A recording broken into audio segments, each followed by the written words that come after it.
So Simon Presley of Propertyology, mainstream media is full of commentary and analysis, if we can call it that, every day from economists working for the major banks or major institutions like AMP Capital, for example.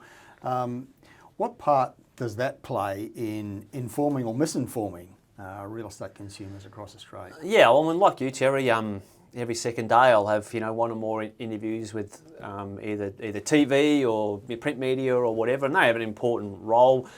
Most people who work in the media are good people, but very few of them have much knowledge all about property markets, so that's dangerous to the reader. I like to give credit where credit's due. I don't think most journos don't intend to mislead the public, but their profession is not to understand property markets, so it is increasingly likely that something that's been written every single day won't be the best quality information, and then the concerning thing is the reader might be relying heavily on that information that they've just read and make a decision with poor quality information. So the typical situation then with mainstream media is we have people who are not experts writing articles quoting people who are not experts. Yes, that's a big problem. That sounds like an equation for misinformation to me. It is, and it's why I'm not going to deliberately name individual names, but I have intentionally criticised the economist profession and the banking profession over the last 5-6 years, because society tends to put people who work in those two professions up on the property pedestal as the expert, and they're not. I've got a banking background in a former life. Let me tell you, banks don't teach property markets. They don't need to. Banks make their money from selling debt, not from buying assets. Banks mitigate their risk by credit policy. They're not involved with the asset selection. They don't need to understand property markets. So when Johnny or Jenny from Bank X is quoted as an expert on some property-related thing, that's false. Johnny and Jenny aren't the expert. Just because the article says Johnny and Jenny are the expert, it doesn't mean they are. Johnny and Jenny have not studied Australian real estate history.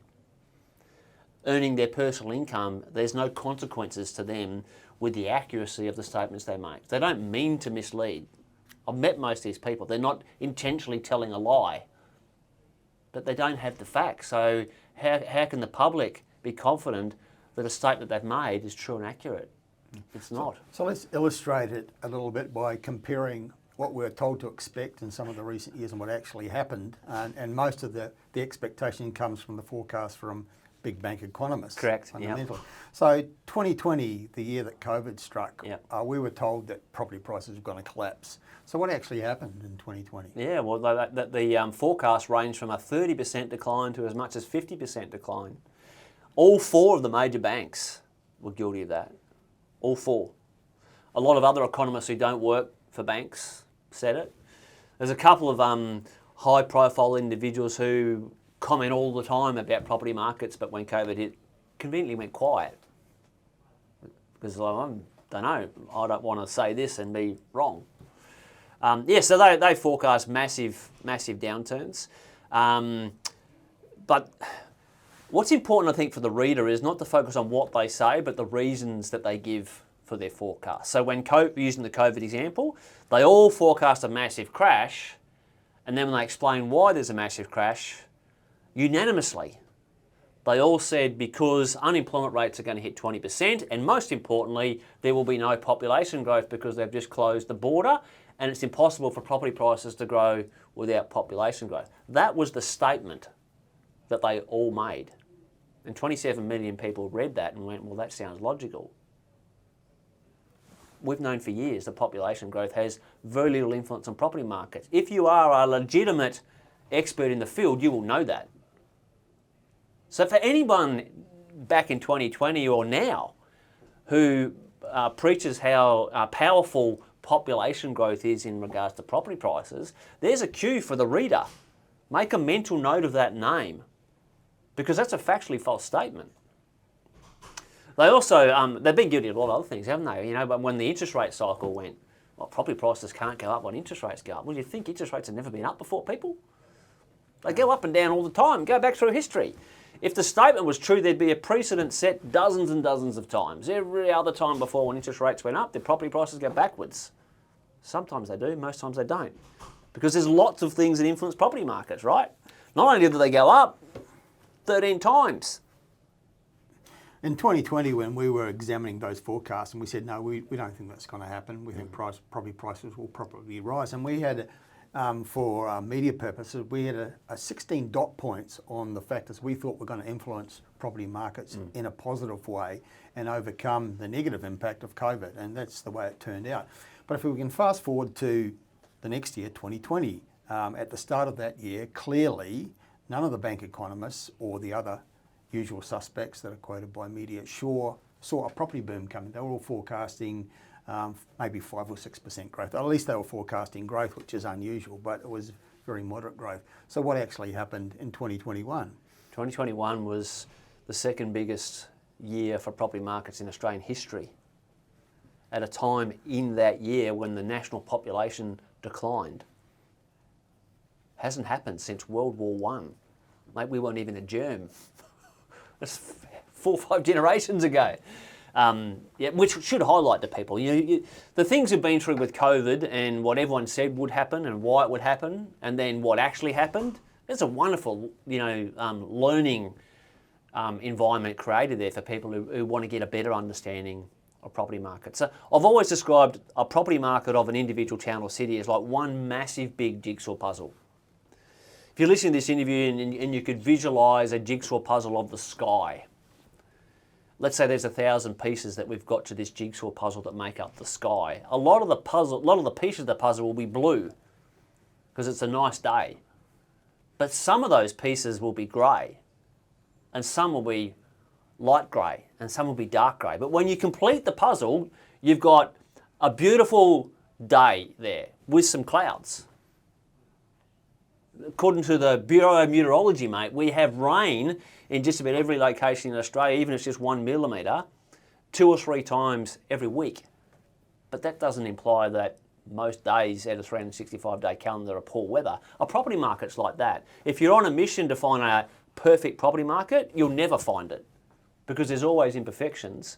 What I call the lemon suckers of the world, those who are incapable of ever seeing a positive picture, they just focus on the negative. This is why every single year they're anticipating a downturn because they see either a tangible imperfection, a rising interest rate, or the possibility of an imperfection somewhere, and they fixate on that. The reality is the imperfection might represent 2% of a bigger puzzle. So that's all the pieces that we need to look at. So just one more example of how wrong the usual suspects get it before we move on to talking about maybe some of the consequences. Start of 2023, yes, most of the forecasts were for property prices to drop 15 or 20% because interest rates were rising. So what happened in 2023? Yeah, it depends which data set we look at. CoreLogic said it was about 8%, Ray White said it was about 10%. An official boom is anything 8% or more in a calendar year. So officially, and that's not to say every market in Australia boomed in 2023, but if we bundled everything together and imagined that Australia was one big property market, which you and I know it's not, but for the purpose of this discussion, Australia had a boom in the 2023 calendar year. But again, at the start of the year, 4 out of 4 of the major banks all forecast a decline. For memory, they range from -2 to as big as -10. CoreLogic, Property Track, Domain, they also forecast property markets across Australia in 2023 to decline. We had a boom. So the COVID year and how bad they got it is not in isolation. Anyone who's interested, you go back every single year and you put in the name of any so-called expert in your search engine and look at what they predicted and what happened. Their track record might be 1 out of 10. You know, the general public's entitled to expect these people with the lofty titles, getting paid a lot of money to do what they do, to actually know something about the subject. Why is it that they know so little and understand so little about this really important part of the Australian life? Yeah, a couple of things come to mind when you ask that question. Firstly, if we really care, especially the people who are asking the question, they need to stop going to those people to ask the question. we've got generations of evidence that these people aren't experts. So stop calling them experts and stop ringing them up or sending me an email saying, I want your expert opinion. I think we've proven they're not. That will be a really, really good start. Yeah.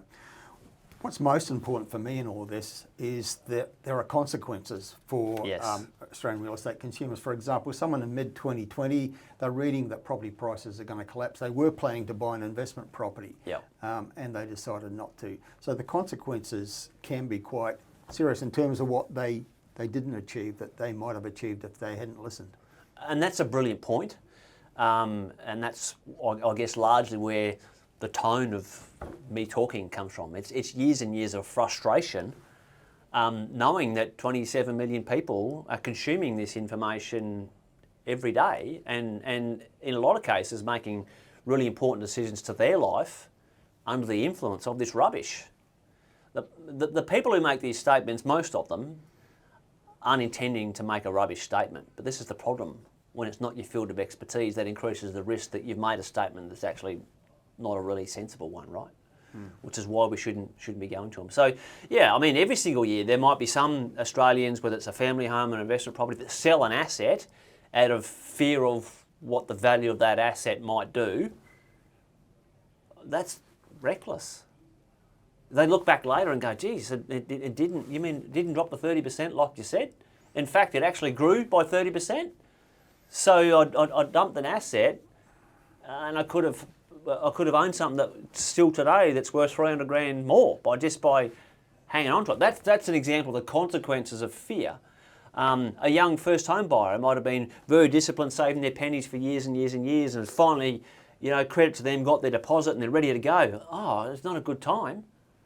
I've just been reading all this stuff in the media and the news, and for months they've been saying it's not a good time, so they don't. And then the market grows by another 50, 100 grand over the next 12 months. So all of a sudden their deposit, which was big enough at the start of the year, is no longer big enough. Yeah. So these are the consequences of these things. Yeah. I noticed that the bank economists and others, they never apologise for getting it wrong. No. In fact, I find they will never admit that they get it wrong. Their response is usually that the market has been wrong. It shouldn't have behaved the way it did. No one, including you and I, have a 100% track record because there's nothing more complicated than property markets. But there's a difference, isn't there, between saying there's going to be a 30% decline, the biggest crash in Australian property market history, and you get a 30% growth. I mean, that's not getting it wrong, mate. That's just emus and apple stuff. I mean, they're just not even close. And when they do that every single year, that's different. Things can change. So, you and I and others, every single year at the start of the year, we get lots of questions from lots of people. What do you think is going to happen, in Australian real estate this year? And we answer those to the best of our opinions. Things can change during the year, though, that can influence our decision, but our recommendation. But that was 6 months ago before those things were there. So, for example, 2022, you and I and others gave our forecast for property markets in January 2022. No one knew, including the Reserve Bank, who changed interest rates. No one knew that just a few months later, they were going to start to increase interest rates, which happened in May. And by the end of the year, they'd gone up 3% or something, wasn't it? Mm. So that's extreme. That doesn't happen very often, right? But that can happen in a year. But if something as extreme as that happened, well, everyone's going to, their forecasts are going to be like way out of whack. But that won't happen very often. And that person's track record is still intact, because there's lots of other years where they've been thereabouts.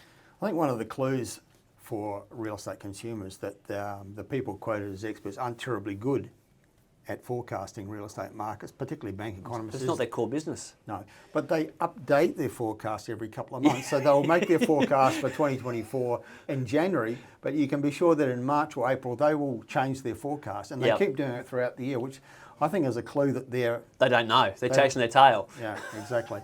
So we've talked quite a bit about the people we shouldn't listen to. Are there people out there that people can listen to that get better information and advice on where markets might be heading? Who to listen to? And I'd like to say, as a precursor to that we do strongly recommend Propertyology, yourself, Simon Presley, as one of the best in the business for understanding and analysing markets. And I recommend that everybody get on your mailing list. Thank you. I personally have trained myself as hard as it was to not listen to anybody, but that's me now with the experience I've got now, whereas years ago, that's not what I was doing the opposite. But that statement doesn't help somebody else because they haven't walked in my shoes and learnt the knowledge that I've got. I would say it's easier to think of who to... You can't say don't listen to them because they can't control what's in their feed, right? But, we've rattled off some examples without defaming any individuals, examples of people you should be cautious when a story comes in your feed. You should be cautious about how you allow that statement to influence you. The best thing is to focus on the actual quality source of the information rather than the opinion of the person. So take a keener interest in the evidence, because everyone's always going to have an opinion about something, but it doesn't mean that it's a qualified opinion. It's just an opinion, and the fact it's in the media doesn't make it any more or less qualified. So look at, does that statement actually contain some substance to it? Is it just a whole heap of words with the brackets around it? Or is there some actual facts and figures? And you need more than one number. Have they commented on the various forms of supply? Have they commented on various forms of affordability? Have they commented on a whole heap of economic influences? Because these are the things that had the biggest influence on property markets. So if there's a statement somewhere about property markets but isn't surrounded by all that sort of intel, the safest thing that the reader can do is just disregard that. I would suggest to people, if someone is making a forecast about real estate prices and their sole reason for the forecast they're making is they're talking about what will happen with interest rate, that's a clue that they're listening to somebody that doesn't really understand real estate dynamics. Yeah, maybe the other thing that our listeners need to be mindful of is, as nice as these people are, whether they're the journalists or the people quoted in the journalist's story, there's so many people out there that comment on property each day that actually don't want to see property prices increase. You're probably not aware that as a listener of this story until I just said that. You and I talk to these people every day. They are nice people. A lot of them choose to live in one of Australia's two most expensive cities. They choose to work in a profession that is one of the lower paying incomes. They can't afford to buy a home. They don't want to see property prices rise. They won't admit it publicly, but it is all through the keyboard. It is dripping out of their veins with what they write. They don't want it to go up. So they want to talk it down. And writing their story, they're hoping that the reader and the listener get influenced by that. So that's called a vested interest, right? Yeah. That's not being impartial. I don't think impartial exists in media anymore. So what clues can people look for that they're listening to someone who's informed and is presenting analysis that might be worth listening to? We spoke about track record. I guess the other thing to think about is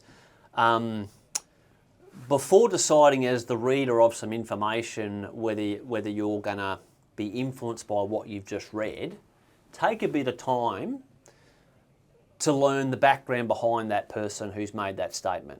How do they earn their money? Do they earn their money, and does their reputation hinge on them being accurate with their statements? With the banking economists, for example, they don't buy properties. They're not paid to be accurate forecasters, so there is no consequences. If you and I were hopeless at that, mate, we still wouldn't be in business. I think a question to ask is the person I'm listening to a full-time real estate researcher and analyst? Because bank economists aren't. Yeah. They turn their attention to real estate markets, well, occasionally. Yeah. The other thing to think about too is if you've read some information, it's more important to focus on the things that are going to influence future performance, but most of the commentary focuses on the here and the now. So a market, somewhere in Australia today might be booming, but what's more important is not what it's doing today. If you're considering buying a property in that market, what's more important is what's it likely to be doing a couple of years from now. So just check yourself, and if you're about to jump into this market because you're all excited, because you've been told every day how strong it is, do you actually have the best quality information to be making that decision? Because markets can change, good or bad, quite quickly. So just think about the difference between the here and now. Auction clearance rates, for example. Because they're released every week. That's a strong auction clearance rate, and it was strong last week, so I should buy. Okay, well, what's it more likely to be like in 12 or 18 months' time? The report you just read is not going to tell you that, but try to invest in your own knowledge or follow some other people who've got a good track record that's going to give you some commentary around what the future might look like. Make a decision on that. Yeah.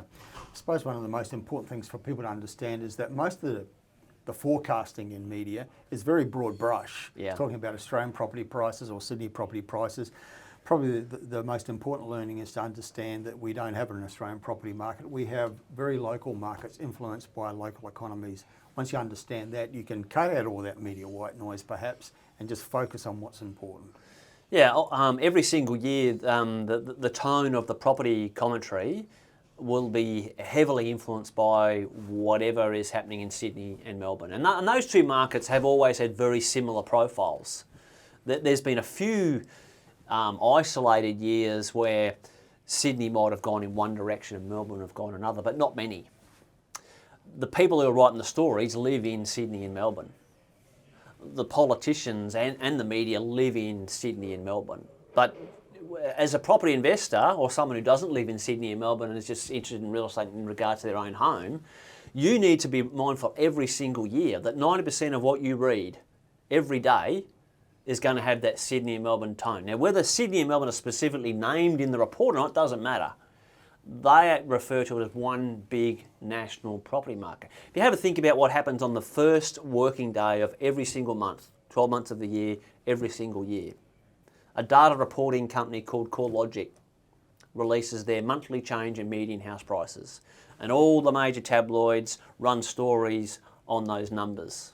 Within each report, people will be able to visualise this. There's a little table and it's got 8 names in it. 8 names.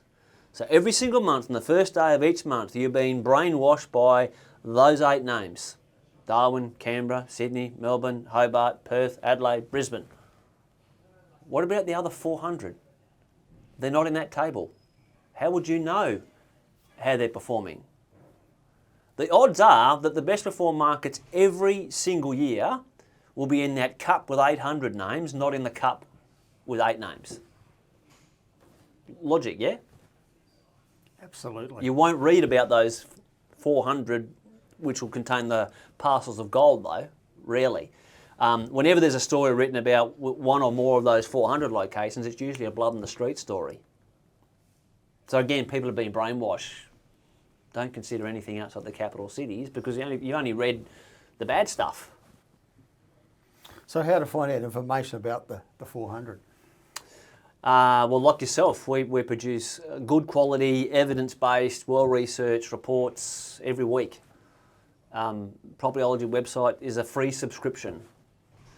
We will go out of our way to run some of our stories on what we call off-Broadway locations. All we're attempting to do is to educate people and create awareness of what influences property markets and also that there's more than those 8 capital cities. A good way to end. Thank you, Simon. Thank you, Terry. Presley of Propertyology. Thank you.